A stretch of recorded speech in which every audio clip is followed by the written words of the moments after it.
So good morning, everyone. My name is Carmen Medrano, and I'm here with my colleague, Ms. Christina Maguire. We both are part of the professional development team at the Early Learning Coalition. And so we're very happy to be here today with Ms. Joanna Parker, and who's going to be helping us and facilitating this part of the day. So Ms. Joanna Parker, welcome to our Super Class Saturday session. And it's all yours. The floor is all yours. Welcome, welcome, and welcome. Thank you so much. I'm really excited to be here. And I'm just so pleased to be able to spend a little bit of time this morning with you talking about babies, which is one of my favorite things. So as Carmen shared, my name is Joanna Parker. I've been working in the field of education, particularly early childhood education, the entirety of my career.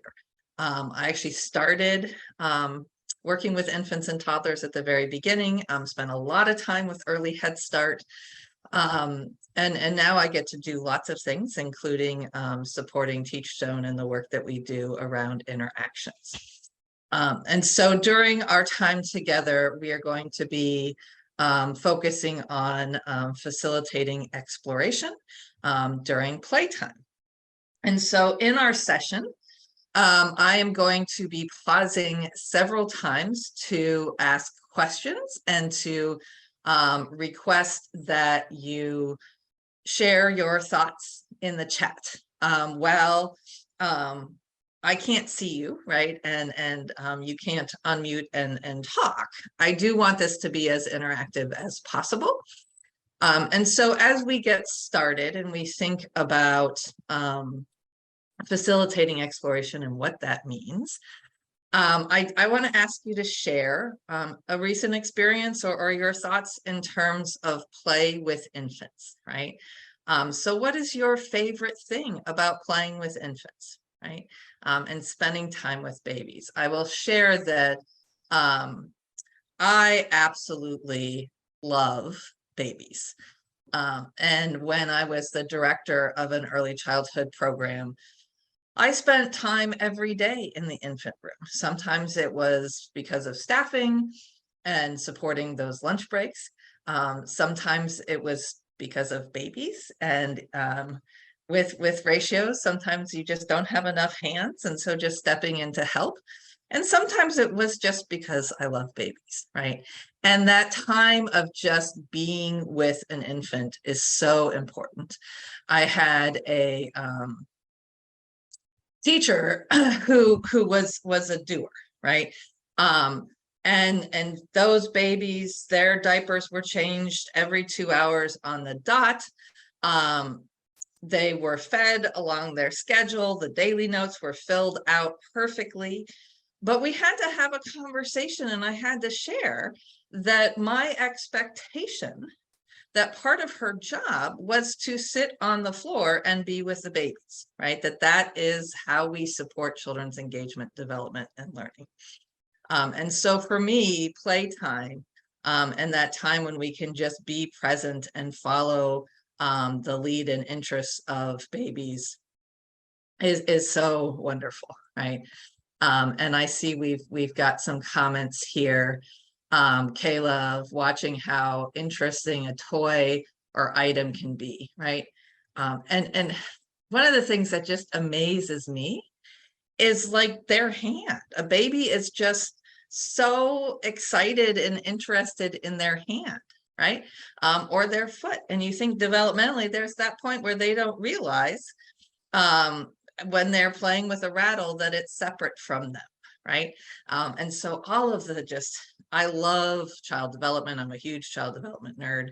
And when we see some of those intricacies of infant development when we're playing with them, I really love that. So thank you for sharing those things. Peacefulness, curiosity. And when babies enjoy music, so many great things here, right? Thinking about some of our older infants with our toddlers. Wonderful, wonderful. So thank you for sharing those thoughts. And we're going to shift a little bit. I'm going to ask you to share something different, right? And so part of when we think about facilitated exploration and what that means with the infant class tool, what that looks like in terms of how we really support infants' engagement, their development, and their learning during play. It's the ability to follow their lead and really notice what the infant is interested in. And this is something that takes time. I mean, this morning we heard about all of the gifts that you have as educators and all of the skills. And really, what we do with very young children is magical. And it's a dance of really noticing what that infant is trying to communicate to you, right? And so thinking about that, an interaction and experience where you noticed that the infant was interested in something and were able to make that shift, right? And so again, if something comes to mind, I'd love it if you could share that in the chat with one another. I also often think about this. There's this great video that's part of the Teachstone library of where a educator is outside with an infant and they're exploring nature, right? And so the educator is holding the baby and they're exploring leaves. And then she puts the baby on the concrete for a little bit, and you can tell that the baby's sort of like, I'm not sure about this. And so she moves the baby, and that sort of responsiveness is part of this dance, right? And then the baby starts to lose interest in the leaf. And so the teacher introduces a stick that the baby's exploring. And through all of this, the teacher is also really being aware of safety, right? And that we also want to make sure that the leaf does not go in the mouth and all of those kinds of things, right? And so really, when we talk about facilitated exploration, which is what we're going to be spending our time really diving into, we're thinking about that focused attention and that relationship that you have, right? So again, thank you for sharing your experiences and what this looked like for you. So I appreciate that. When they're singing and they start to dance, all of these lovely things that folks have shared. So thank you. Okay, so we're going to keep moving. So with this session, you're going to get a couple of things, right? We're going to actually watch a video of a educator supporting a child's play. And so you'll get to see what this looks like, right? We know that with professional development, it's really important, not only that you get the content and all of the things that I'm going to tell you, but you also get to see what it looks like and make those connections to your own practice. And along with that, there's a handout that you can download through the platform that has all of the information that I'm going to be sharing with you. So I'm going to be walking through 3 key points, and then we're going to talk about strategies before an interaction where we're supporting play, during that interaction, and after, right? And so that's going to be the focus of our time. And this is our agenda, right? And so we're going to be talking about what facilitated exploration is and how we really want to incorporate this into everyday play. One of the things that I think is really crucial to understanding the class tool and this idea of interactions matter and really recognizing the power of how you are, right? How we are with young children is so important, and you are literally building babies' brains. Every interaction is having an impact on that infant's brain development, right? But it's not these big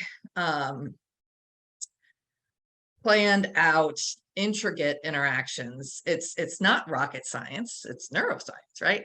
But it's just the little everyday interactions, right? None of us are superheroes. right? We might sometimes try to have our cape on, but we're not perfect.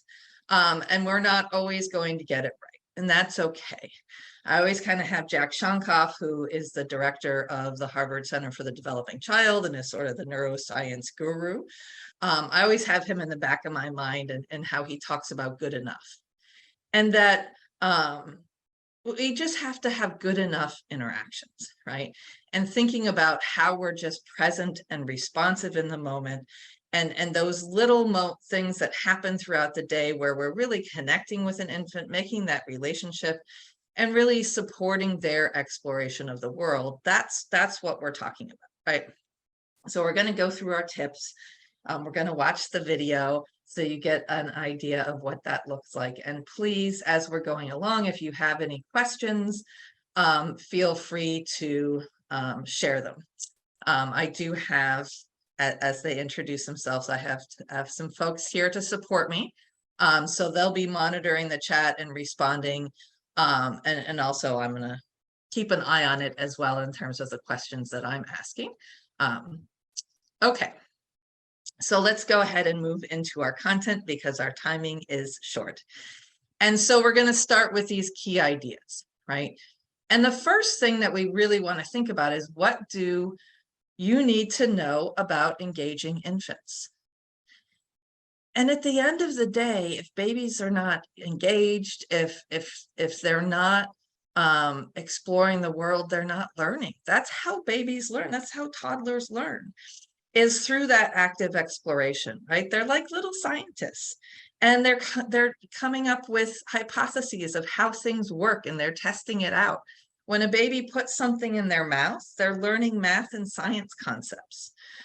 There's actually research, and I'm always like, how on earth did people think that we should find this out and then figure out a way to find it out with a very young child? But infants can learn more about an object and can identify an object quicker by mouthing it than by looking at it, right? And so that sensory piece is such a part of infant development, right? And so we want to think about how we create environments and how we interact with very young children in ways that supports that exploration. And so our key idea number one here is that it's important to watch infants carefully, to notice what it is that they're interested in, right? I am a huge fan of the Program for Infant Toddler Care out of West Ed in California. And they have lots of materials and professional development, particularly around infant toddler care. And there's this phrase of wait, watch, and wonder that I really feel is so critical. And that's kind of what we're getting to here, that with infants and with toddlers, you have to slow down, right? In this country, I think just part of our culture is that we're doers, and we're always moving at such a fast pace. And we also spend a lot of time in our head, and we're thinking about things that happened in the past. We're thinking about things that are coming up in the future. Maybe we're continuing that argument that we had with our partner in the morning. I always kind of giggle of, I think we have arguments with ourselves in our head all the time, right? And what we need to do when we are with very young children, and really we should do this all the time, is we need to slow down. We need to really watch and wonder about what it is that the child is doing, what it is that they're interested in, what it is that they're trying to tell us. And to be in the moment with that child, not in our head, right? And so really being present and carefully observing children is part of what it means to be an infant toddler educator. Then if we think about our second idea, connects back to what I was saying about active exploration, right? And infants and toddlers are little scientists, and they learn things by exploring the world and by seeing how things work, right? And so we need to allow them the time and the space to explore and the support right? And this is why we have to be really careful that we're not moving babies from container to container, right? I remember when my oldest sister got pregnant with her child, right? And she's a single parent. She's a doctor by training, a scientist. She does research. She works at the ER with the VA. And so she has a very different way of thinking about the world than I do, right?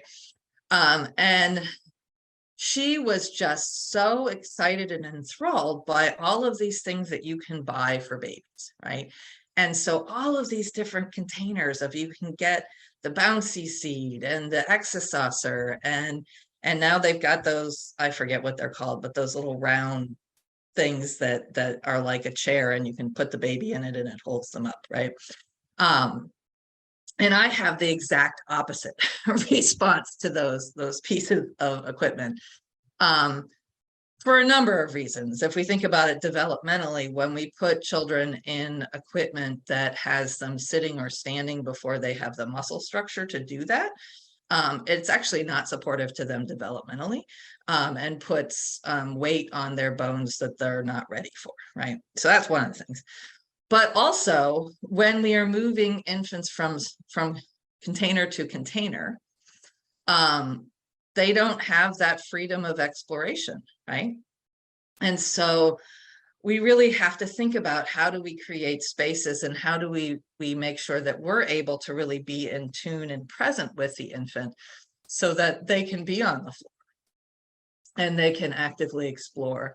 And then thinking about, for our non-mobile children, that we're bringing materials to them, and recognizing that part of the exploration, part of the things that they're interested in, and maybe the thing they're most interested in, is you as the educator, as their teacher, as their caregiver. And so we're part of that environment, and making ourselves accessible to infants.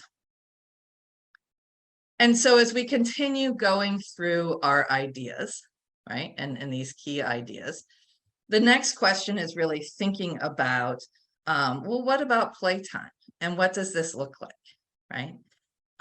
And so to realize that playtime is a rich opportunity for meaningful one-on-one interactions with infants.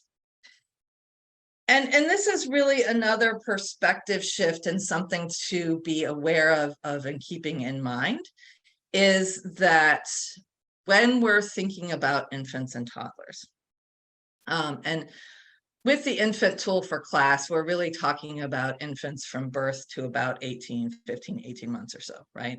And then we have our toddler tool that starts at that 15, 18 months and moves up to age 3. I always really think about infants through the lens of the ages of infancy framework, right? Another thing from the Program for Infant Toddler Care also has been adopted as part of the CDA and AEYC. And so we think about these 3 stages of infancy. We have our young infant, which is birth to about 8 months or so. Then we have our mobile infant, which is about 8 or 9 months to about 15 to 18 months, right? And so that's our time frame that we're talking about with the infant class tool. And then we have our older infants, which are 15, 18 months or so, all the way up till 3, right? And I love that, because when we recognize that our 2-year-olds are still babies, right? They've only been on this planet for 2 years. It shifts how we think about our interactions and our expectations. And really, with all children under 3, most of our interactions should be one-on-one, should be individual. And so we shouldn't be spending time with large groups, right? One of the things that I do with Teachstone is I facilitate the CDA with class, which is absolutely wonderful. But I often will hear from some of our learners about circle time with babies. And I think, well, what the heck is circle time with babies, right? And they'll explain to me that they put the babies in all of their little containers and have them around them, and they share books and sing songs and all of those things. And I kind of think, well, you know, if the babies were on the floor and they could come to you and then they could go and do other things, then there's really that meaningful interaction of where we need to have that flexibility and choice and exploration, right? And so really thinking about how you take advantage of times throughout the day when infants are awake and are engaged and are not participating in caregiving routines, right? That we recognize that that is a rich opportunity to support learning, right? When we think about our daily schedule, which really, especially when we're talking about our younger infants, every baby has their own schedule, right? Most of the day is caregiving routines. It's diapering, it's feeding, it's nap time. And we can build these interactions into those routines. And it's really important that we do, right? But there are these magical moments when the baby's awake and fully engaged and is not hungry, is not tired, doesn't have a dirty diaper, and we can have that playtime, right? And so that takes us to this fourth idea of noticing, right? And seeing in what is going on around us and really being in tune with the baby, which takes us back a little bit to one of our earlier ideas, right? If we look at key idea number 1 and the importance of really noticing and observing, but that also as we are facilitating and supporting infants' exploration of the world and supporting their learning, that we narrate what they're doing. We narrate what's happening in the environment. And this also connects to part of what we talk about in terms of early language support and how we support infants' language development and what that looks like. But thinking about how we make language concrete. And so we're talking about what the baby's doing, we're talking about what we're doing, we're talking about what's going on in the environment, right? And that helps not only to support their language, it also tells that infant that they are important to you, that you hear them, that you see them. So it's supporting that relationship. And it's supporting their exploration and giving meaning to what they are doing, right? And so one of those practices that we just want to get comfortable with, and I know for some of us new in the field, it might feel weird to be talking about what the baby's doing, what you're doing, about what's in the environment. But that's really part of how we facilitate and extend. And so I've given you a good amount of information over the last little bit. And so I do want to pause and ask for you to, again, share some of your experiences, right? And so I recognize that in my role now, it's been a while since I've been in a classroom. I do observations all the time, but I haven't actually been the educator holding the baby for quite some time, right? And so I get to talk about research and best practice and all of the things that you're supposed to do, but I don't have to do it, right? And so I recognize that connection from all of the things that I talk about to actually the real world and what this looks like in your classroom and with your ratios might be different, right?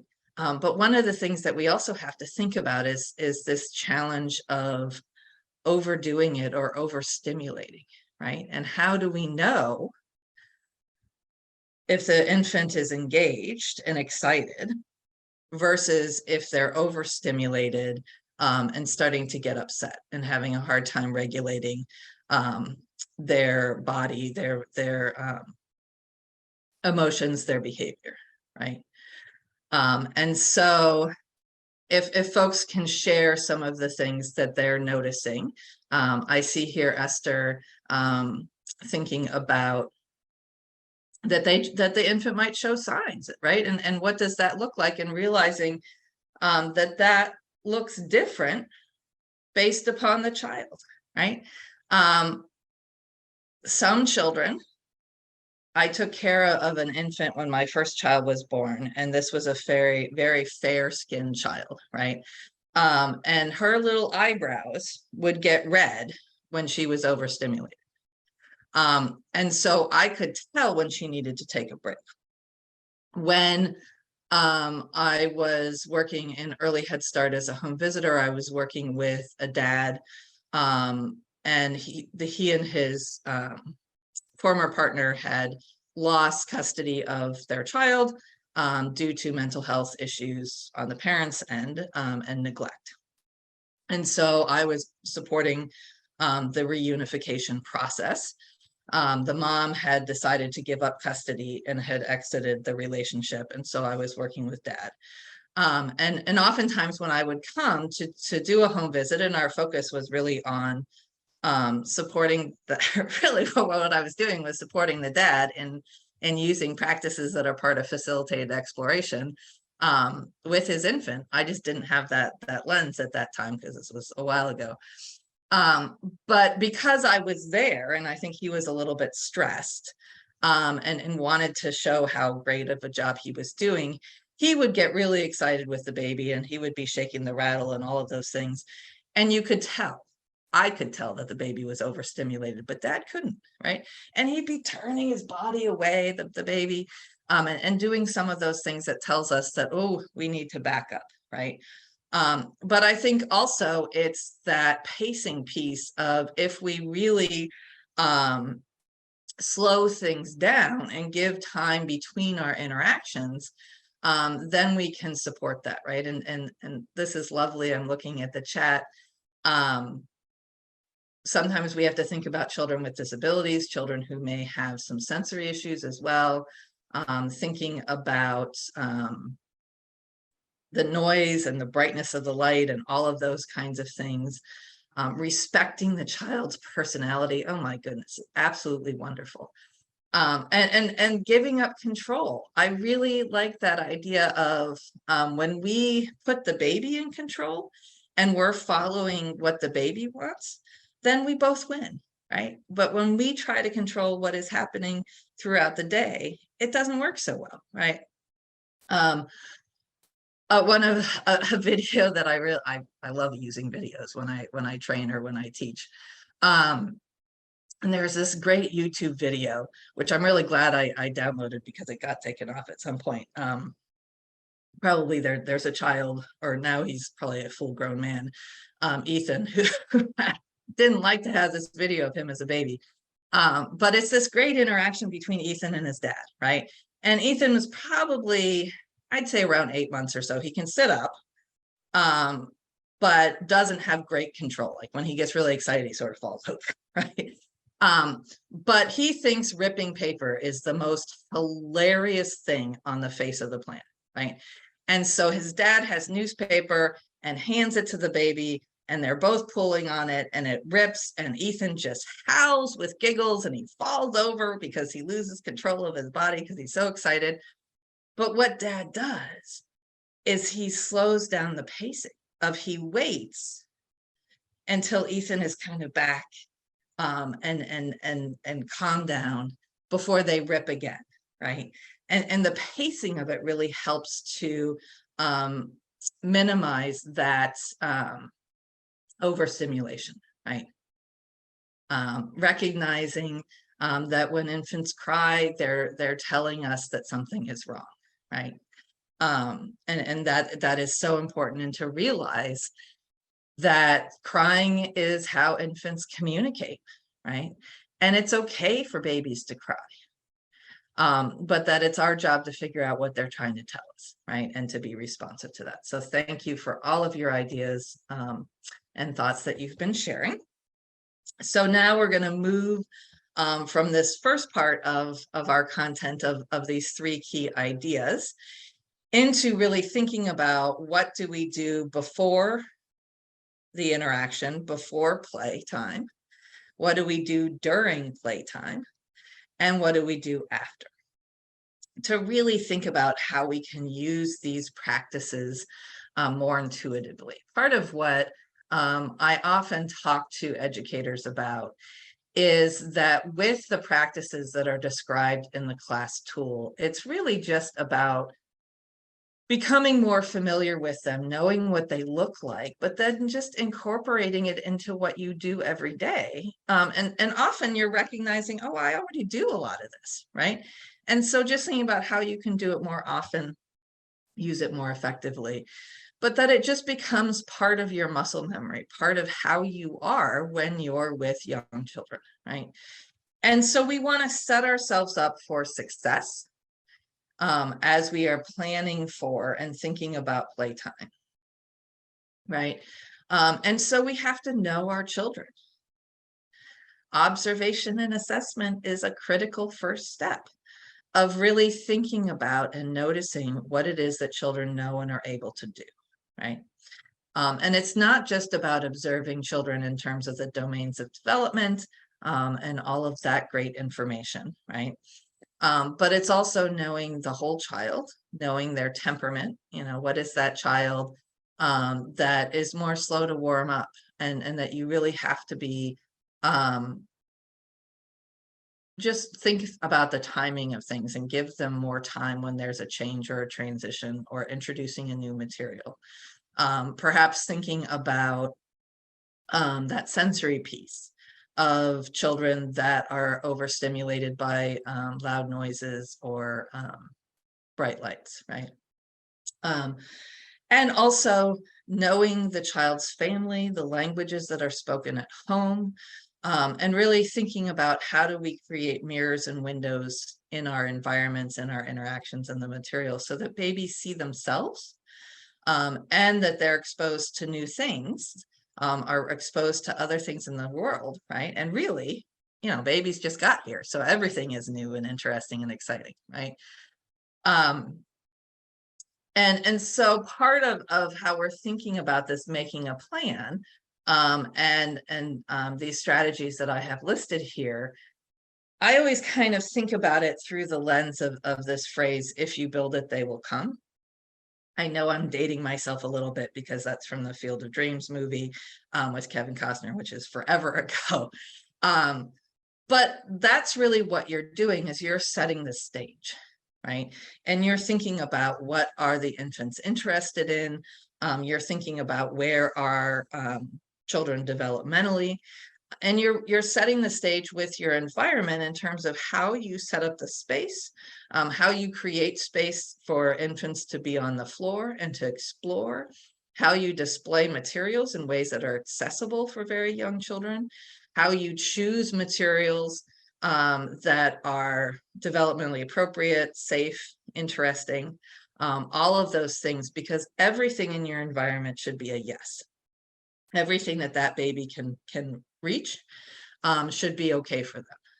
And honestly, I always kind of giggle because we get so excited when babies first learn how to roll over. And then when they start getting up on their hands and knees and rocking, and then crawling, and then standing, and then walking, and then running. And then we go, oh my goodness, why did we want this child to be able to do this? Because now they're everywhere and in everything and climbing on everything, right? And so we really want to think about how we create a space that is safe and supportive to that. And that's our job, is setting the stage. And then when we move into play, it's about how we extend and follow the interests of the child, right? We're no longer in control, just as one of you shared in the chat, right? We have to give that control over to the infant. And so we want to allow safe exploration, right? That we want to actively supervise and know where the child is and what they're doing, right? So that we can keep them safe. And it's interesting because there's actually some conversation and a little bit of debate in terms of when we think about safety proofing our environment and the importance of risk. There's a great book called Risky Play that I absolutely adore.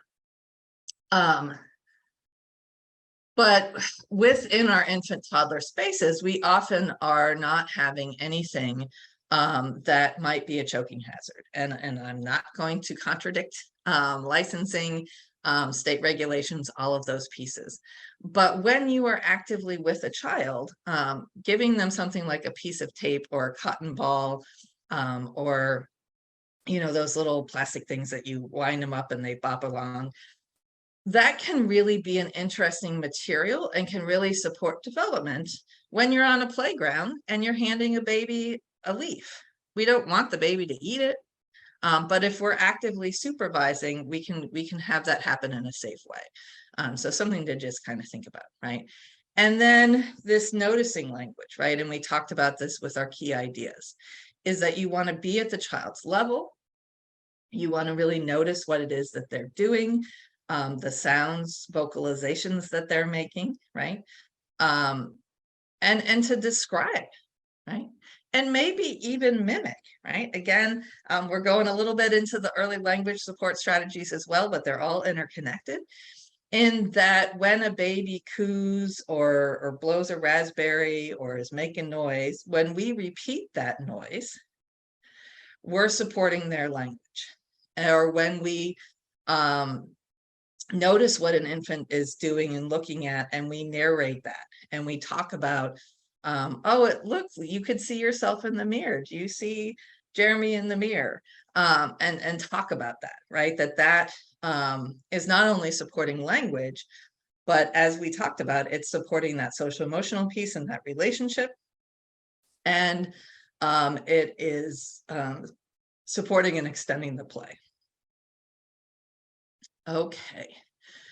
So then when we move to after that interaction, after playtime, to really take the time for reflective practice and to really notice what it is that, how it went, right? And kind of like we heard in this morning's keynote, recognizing our successes, but also recognizing when things don't go the way we thought they would, and to know that that's okay, right? And really just taking that time to reflect and to think about what the teacher or what the child is doing, right? And I'm taking a moment to look at our chat and all of the great things that folks are saying. And I love some of these really concrete strategies in terms of making sure that you have child-size furniture, thinking about how we set up our space. So maybe using gates, using other things to kind of keep particularly our really little ones in a specific space, right? Because we have to keep them safe while we are supporting that interaction. And actually, this is sort of bringing bringing a memory back of a recent observation that I did in a family childcare home. And she had a mixed age grouping, and they were moving into different kinds of play. And there were two teachers in the program, and one of the educators was doing a painting activity with the older children at a table, and the other educator took the younger children into, really, it was kind of like a big playpen, and had some sensory materials. I think it was straw and some plastic animals that they were playing with and interacting, right? And so the two educators were facilitating and extending those different interactions, right?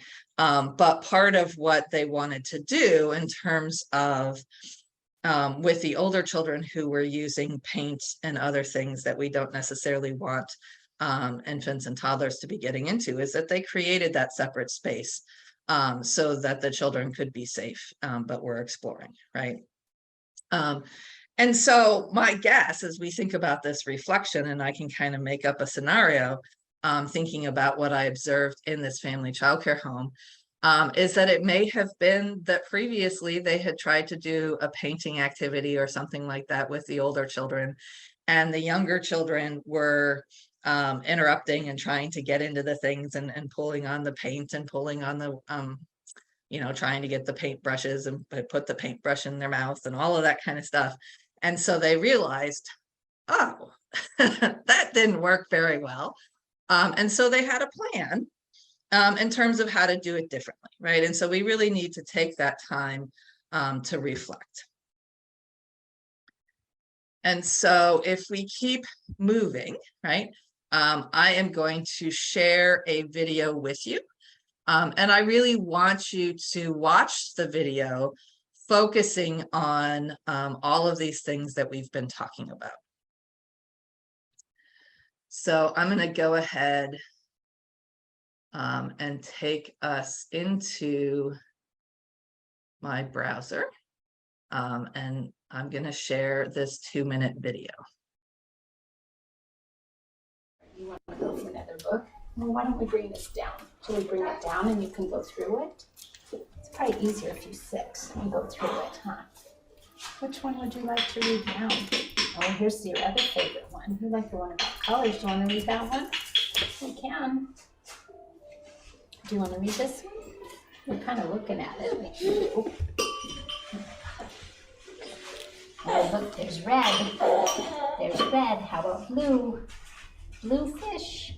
There's the blue fish. Huh, Ronan? Is that the, yeah, that's the red color. And blue. Oh, what's yellow? A birdie. Chirp, chirp, chirp. Chirp, chirp, chirp. Says the birdie. Oh, do you want to hold it? What about the green? What's under the green one? The birdie says chirp, chirp, chirp.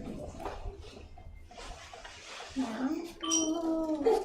It doesn't come all the way out though, sir. Do you want to push it in? How about you want to do the green one? What's under the green one? Oh, you like that yellow bird, huh?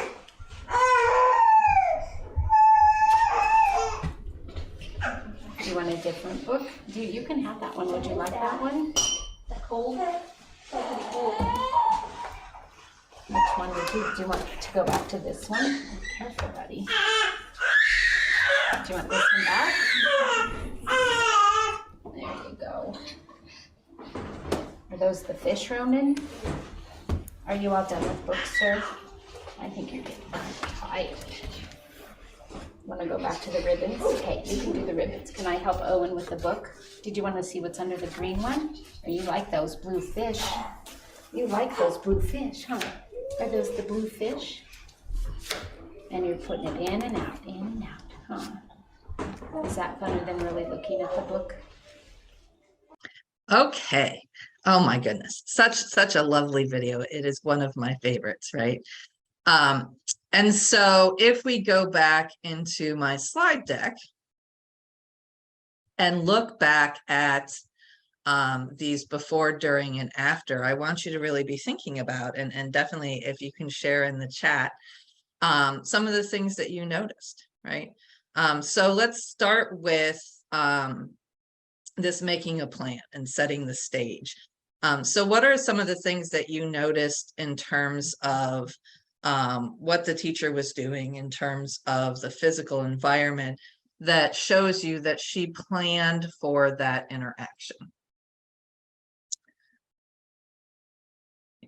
And so I'm going to be looking at the chat and to see people's thoughts. You know, one of the things that I really think about is just, for example, that she had a basket of books, right? And I see this here, Deborah has pointed this out, that the books were displayed in a way that children could access them, right? And so they could pull on the different books, pick different books, right? Also the ribbons, right? That she had those ribbons hanging and had them at a level where the babies could interact. But also thinking about her as the environment, right? And that she was sitting on the floor with those two infants. She was right there with them. She was providing physical touch and physical support, right? So she was rubbing the one little baby's back. She was kind of holding the other baby. The baby was at times sitting, resting on her. At other times, she was helping him to stand. And I think a lot of that is also that dance of how she was positioning the child, how she was changing her own positioning and how she was sitting to really support their interactions, right?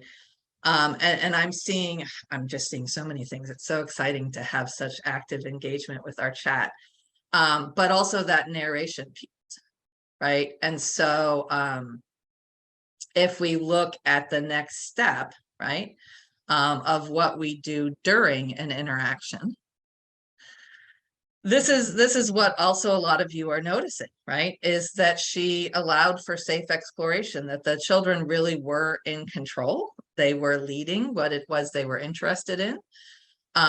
She was responsive and moving from the books to the ribbons, and supporting that. But that also she was narrating what they were doing. And so there was a lot of noticing language, right?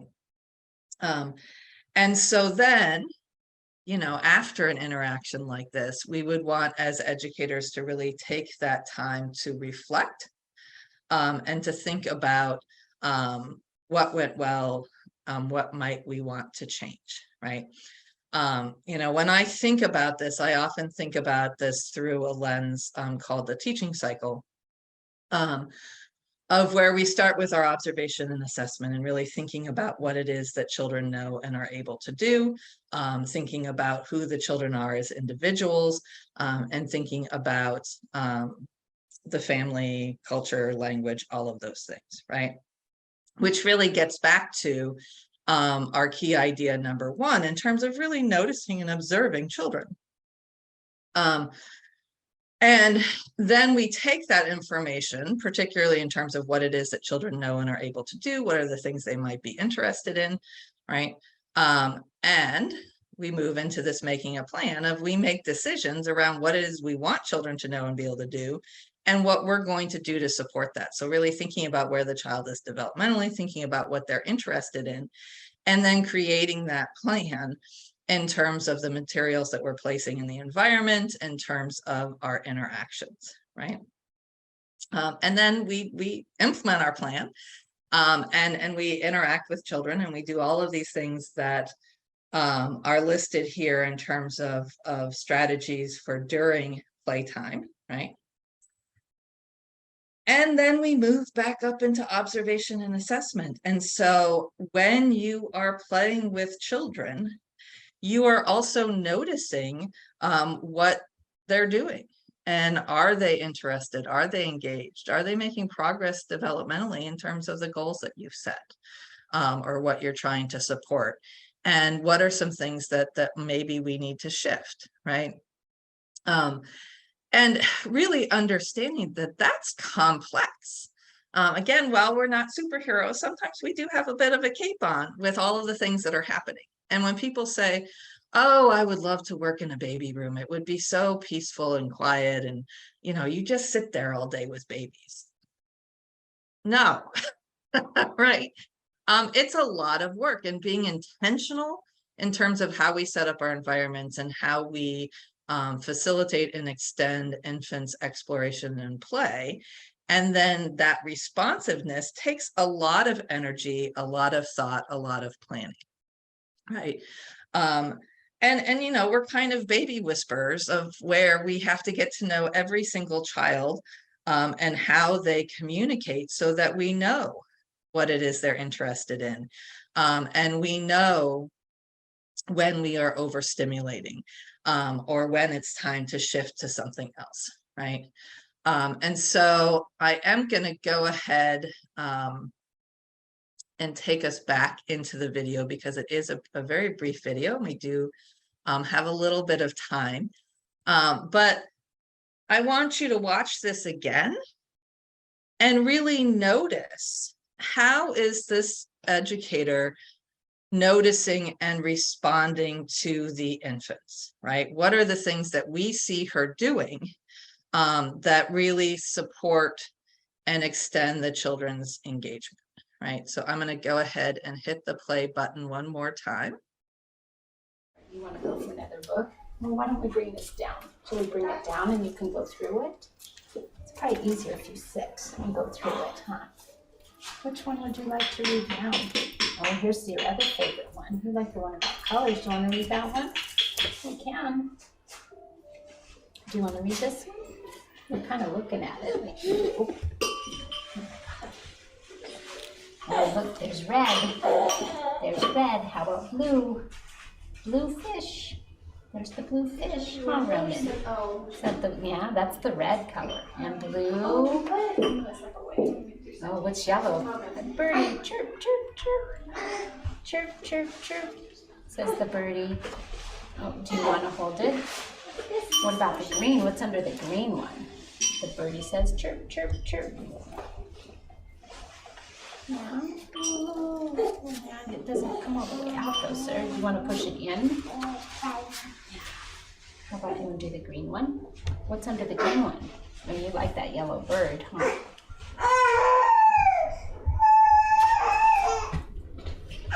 Do you want a different book? You can have that one. Would you like that one? The cold. Which one? So I'm going to pause it here because I want you to focus on something. You know, this is really not obvious, but she's so in tune of noticing how this little guy in the green striped shirt is moving his body. That is telling her that he's starting to lose interest, or maybe even beginning, I would sort of be anticipating that maybe he's going to start crying or being upset, but because she's so in tune with him, she's able to make that shift, right? And so let's go ahead and watch that interaction, really focusing on the little guy with the green striped shirt. Do you want to go back to this one? Careful, buddy. Do you want this one back? There you go. Are those the fish, Ronan? Are you all done with books, sir? I think you're getting tired. Want to go back to the ribbons? Okay, you can do the ribbons. Can I help Owen with the book? Did you want to see what's under the green one? Or you like those blue fish? You like those blue fish, huh? Are those the blue fish? And you're putting it in and out, huh? Is that funner than really looking at the book? Okay. So many things that she's doing, and so many things that she's aware of, that she's able to support and engage these two infants, and both of them stay engaged and regulated, right? That in a lot of ways, she's actually co-regulating of supporting the infants in terms of their engagement, by keeping them interested and calm and all of those things, that as babies start to get dysregulated, right, they start to lose control of their body. They start to lose control of their behavior and their emotions, of where they start to get upset, right? And they're communicating with us. And just by him kind of losing a little bit of control over how he was sitting and scooting back, and leaning against the teacher and putting his feet up, and some of those really subtle things that he was doing physically, told her that he was losing interest, and maybe even that he was starting to get upset. And she was able to switch the focus and reposition him and reposition herself. And then he was able to explore and be engaged with the ribbons, right? Okay, so we have just a few minutes, and so I do want to give some space if folks have specific questions, but I also want to refer to my lovely colleagues here, Christina and Carmen, in terms of next steps and what is happening with our agenda. So if folks have any specific questions, please let me know. I see here in the chat there are some descriptions of things you noticed in the video.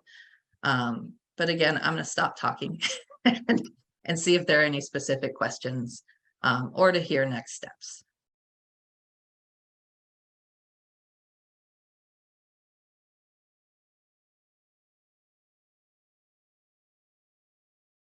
And Carmen, I do see that you unmuted. Yes, I was waiting and see if we have any questions in Spanish. Everybody's so in tune with you, Ms. Parker. Really, this presentation was wonderful. And we thank you so much for sharing your knowledge and your experience, you know. So we're very thankful, and we are going to, I guess, go back to the main room, and so to continue with program. Christina? Actually, we're not going to go back to the main room. We're going to the 11:30 session. So if any other participants would like to join the infant and toddler track once again, we invite you to go over there. But if you would like to join a pre-K session, it is also available to you. So in between, we'll have a 15-minute break, and we'll begin at 11:30 prompt. Thank you, everyone. And if you have any questions, we're open to. Thank you. Thank you so much, Miss Pamela. Well, this has been really fun. I always take every opportunity given to me to talk about babies. Because as you can probably tell, I love babies. Yeah. So, and I just feel so blessed that your active participation. I love all of the comments in the chat. It's really wonderful. And all the hearts and thumbs up. I know. I feel a little bit like an Instagram star or something. I haven't experienced this before. Yes. Well, okay. This is a wonderful experience.